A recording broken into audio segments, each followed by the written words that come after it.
When the Greeks and Romans looked back to see who preceded them, they looked to Egypt.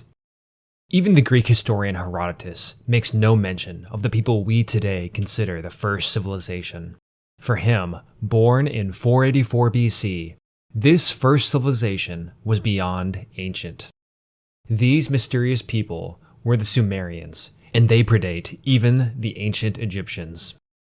The Sumerians were an isolated people, unrelated to the Semitic people surrounding them. It's not clear where they came from, but I think descent from an ancient people who inhabited the region now submerged by the Persian Gulf is a good guess. As sea levels rose, they retreated and made their new home in Sumeria. Around 3500 BC, writing really took off among the Sumerians, and, maybe not coincidentally, the Sumerians began to expand their area of influence. They were not united during this period. Instead, they were separated into dozens of city-states with varying degrees of power and ever-shifting alliances. The heyday of the Sumerian city-states lasted over 1,000 years. During the height of Sumerian history, around 2800 BC, in Uruk, a king named Gilgamesh reigned. We know very little of the historical figure, except for his mention in a few engravings and an appearance on a list of kings. But he must have left an extraordinary impression. In stories dating 800 years later, we hear the earliest snippets of the Epic of Gilgamesh, wherein this king of Uruk struggles to find the secret of eternal life with help or harm from the gods. We should acknowledge the Sumerians' influence on our daily lives before we move on to later peoples. Writing is their most publicized invention, but our concept of time has them to thank as well. It is from their base 60 number system that we get our seconds and our minutes. It is from them that we get the 360 degrees in a circle. Over the course of the 3rd and 2nd millennium BC, the chief language of Mesopotamia began to shift from the Sumerian of its founders to a Semitic language originating in the north, Akkadian. The Akkadians adopted much of the culture of Sumeria and slowly gained power over their southern neighbors. Around 2300 BC, in the city of Akkad, along the Tigris River, a king named Sargon rose to power. He was not of royal blood, but through cunning and charisma rose through the ranks until when opportunity arose, he rebelled and usurped the throne. Short on pedigree, but not on hubris, he gave himself the title King of Universal Dominion. Sargon first conquered the wealthy Sumerian city of Uruk, but the taste for blood only fueled further expansion. The Akkadian armies marched across Mesopotamia and beyond, conquering everything in their path, to the ends of the known world, even as far as the distant Mediterranean. Sargon would rule for 55 years as the first emperor of history. Unlike the long millennia of Sumerian history, the short-lived Akkadian Empire, built in blood, soon ended in blood. Only 180 years after its founding, Sargon's Akkadian Empire began to crumble. Under the last kings of Akkad, records stopped being maintained, public safety was not enforced, and worst yet, the life-sustaining agricultural infrastructure was neglected. The timing couldn't have been much worse. An extreme drought began in Mesopotamia, with whole flocks of livestock dying and towns abandoned. Sensing weakness, the cities of Mesopotamia revolted and became independent once again. But the drying climate brought new problems. Perhaps driven by drought, a Semitic people called the Amorites invaded from the Levant and conquered much of Mesopotamia. At the same time, the Elamites invaded from southern Iran and destroyed the fledgling empire of Ur.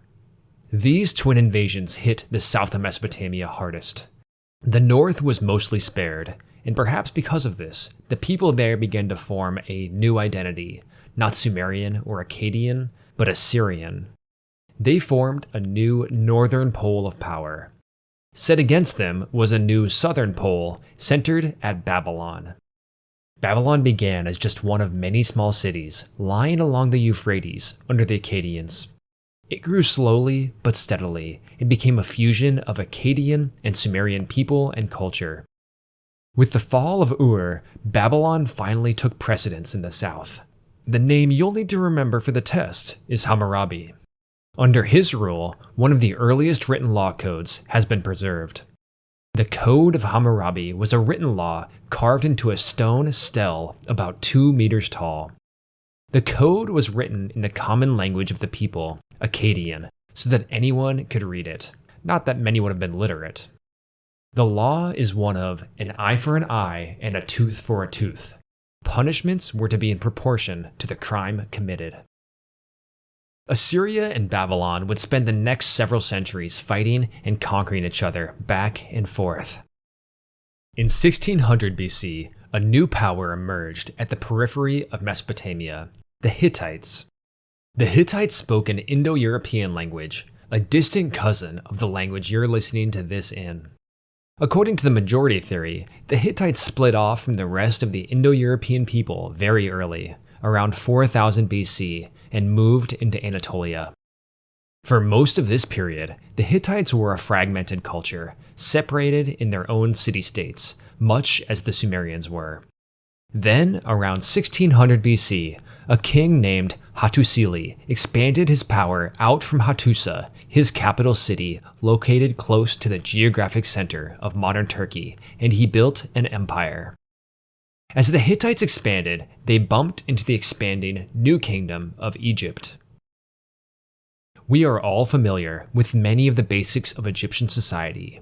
Their preoccupation with the afterlife, their colossal pyramids and temples, their gods such as Ra, Thoth, Isis, and Set, and their dependence on the Nile. Ancient Egyptian history is roughly split into Old, Middle, and New Kingdoms. Each is separated from the other by the disintegration of central control or conquest by a foreign people. During the New Kingdom, the pharaohs brought Egypt to the heights of its power and territorial control. Many of the most familiar pharaoh names come from this New Kingdom: Akhenaten, Tutankhamen, the woman pharaoh Hatshepsut, and Ramses the Great. Ramses II ruled the New Kingdom of Egypt at the height of its power. He came to the throne at age 26 and reigned for over 60 years. His moniker, the Great, was given for his long reign, his military success, and his great works of infrastructure. He led the construction of a new capital, Pi Ramses, in Lower Egypt. Remember, that's the north. Traditionally, the Egyptian capital had been further south, a ways up the Nile River. The location of this new capital reflected the outward-looking attitude of Ramses II and the New Kingdom in general. 4 years into his reign, Ramses led an army out of Egypt across the Sinai and up the coast of the Levant. During this campaign, he captured a city in modern Lebanon called Amurru. With the borders of his empire expanded, he returned south in triumph. There was just one problem. Amurru was a vassal of the Hittite Empire. The king of the Hittites, Muwatalli, was not about to cede the city to the Egyptians and began to prepare a force to retake the city. Word of this must have reached Ramses, because when the next campaign season arrived, he gathered a large army and headed back north.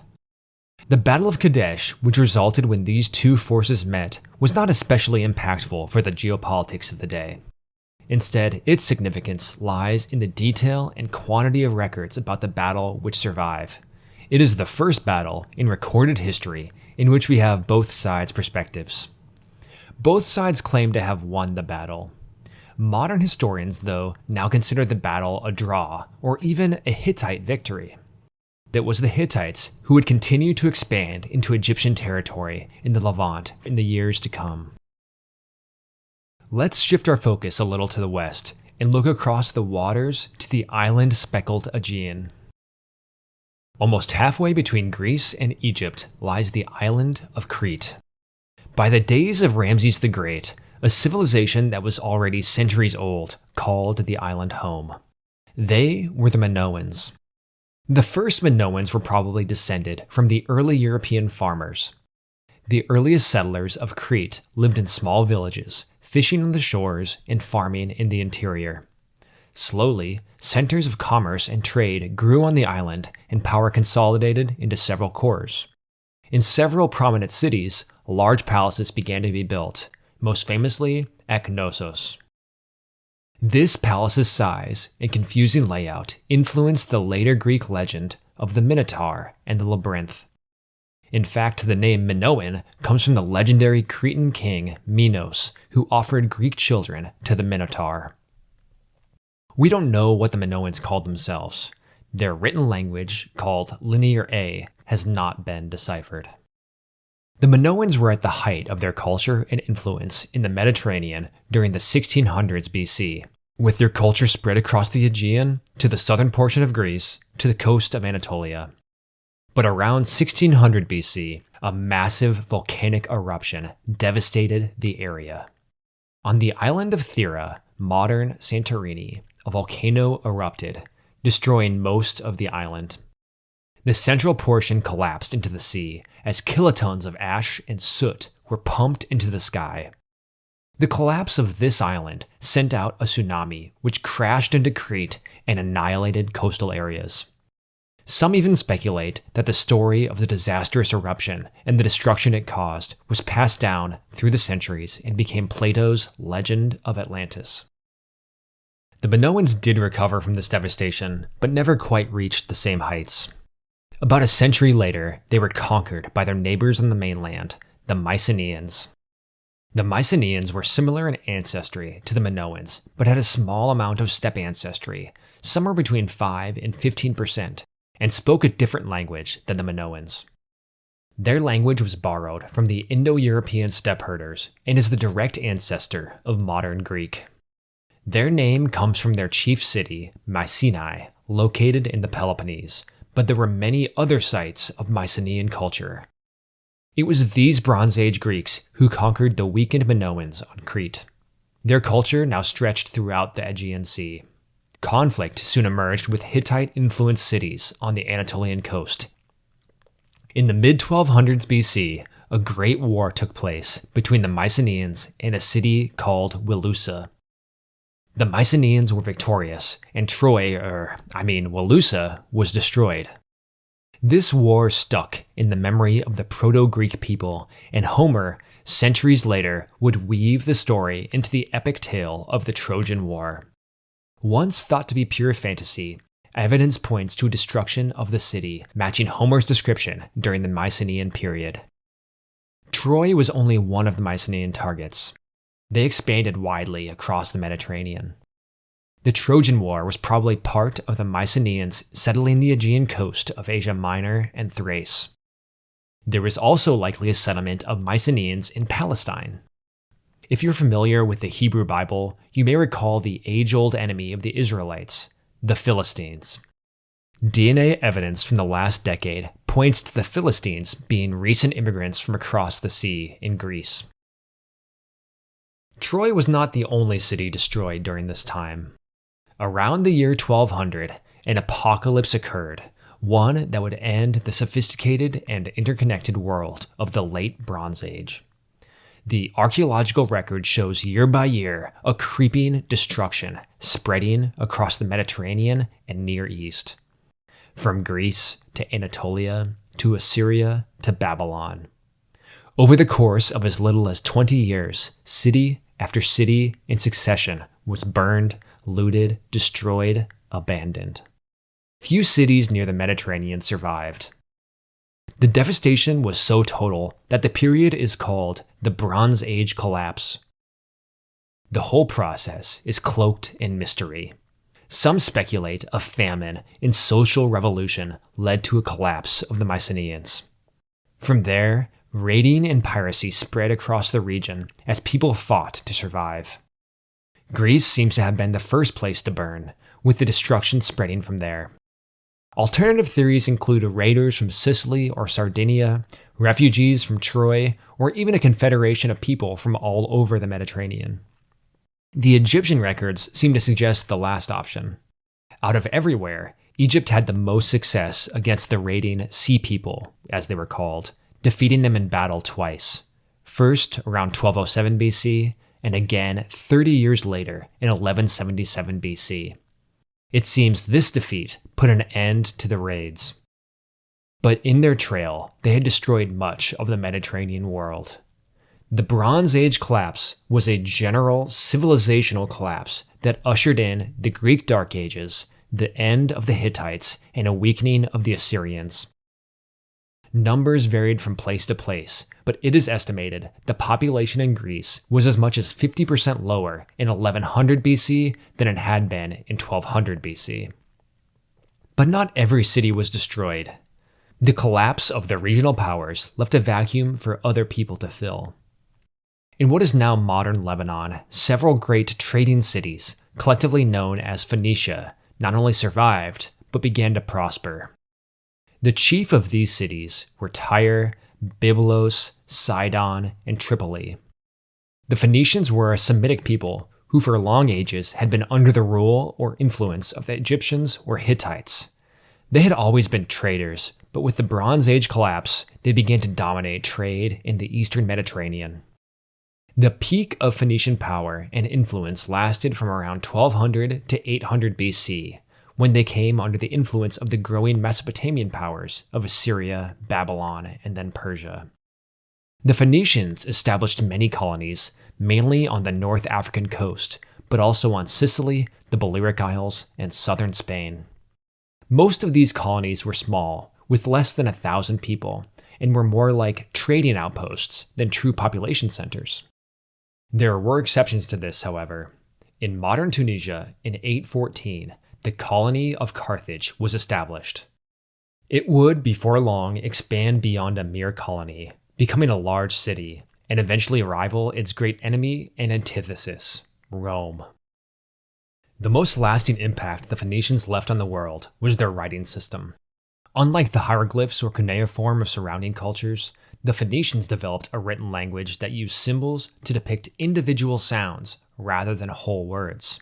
This made learning to read incredibly simple. You no longer needed to memorize the symbol for every word. If you knew the 20 or so symbols, you could sound out any word. To the south of the Phoenicians, another Semitic people, the Israelites, enter the historical record around this time. The first mention of Israel in writing that we've found comes from the Egyptian Merneptah stele, dated to 1208 BC. The stele is a record of the pharaoh's campaigns through Canaan and mentions the word Israel as a demonym, or the name of a people group. They had previously been a herding people, limited to the hills of Palestine, but it appears the Israelites took advantage of the weakened Egyptian power in the region, came down into the fertile lowlands, and gained control of the southern Levant. The archaeological picture is hazy at this point, but many scholars agree with the biblical account of a united monarchy of Israelites ruling in Canaan around 1050 BC. Where evidence is more clear is in the divided kingdom of Israel in the north and the kingdom of Judah in the south shortly after then. The north kingdom had its capital at Samaria, and the south had its at Jerusalem. Worship of a god named Yahweh became increasingly influential in the following centuries, although the worship of other gods such as Baal, Asherah, and Moloch remained relatively common. These Hebrew kingdoms remained small players on the geopolitical chessboard, afterthoughts to the great powers of Egypt, Assyria, and Babylon. Their survival depended on staying out of the notice of the great powers and in skillfully shifting their alliances. In 722, however, as the Assyrian Empire expanded, gobbling up its neighbors in Mesopotamia and the Levant, it took notice of the kingdom of Israel and sacked the capital Samaria. Many of the survivors were deported to distant lands, and new settlers were brought in to replace them. This was part of the Assyrian strategy for preventing revolts, disconnecting peoples from their homelands. Outside of the Levant, though, the era of Assyrian domination was coming to an end. The Assyrian Empire began to collapse in the second half of the 600s BC, and both Egypt and Babylon stepped up to fill the vacuum. At the Great Battle of Carchemish, the Egyptians and the remnants of Assyria fought against the Babylonians with their Persian and Scythian allies. The Babylonians were victorious, and now clearly the ascendant power in the region. The king of Babylon, Nebuchadnezzar, soon attempted to invade Egypt, but his campaign was unsuccessful. The small kingdom of Judah had attempted to ride the shifting waves to stay independent from the great powers that surrounded them. But when the Babylonian assault on Egypt failed, the king of Judah made a misstep and underestimated the Babylonians. Nebuchadnezzar was not a merciful king. In 599 BC, his Babylonian armies swept down into Palestine and put Jerusalem under siege. The defenders withstood the Babylonians for 2 years, but on March 16, 597 BC, the city fell.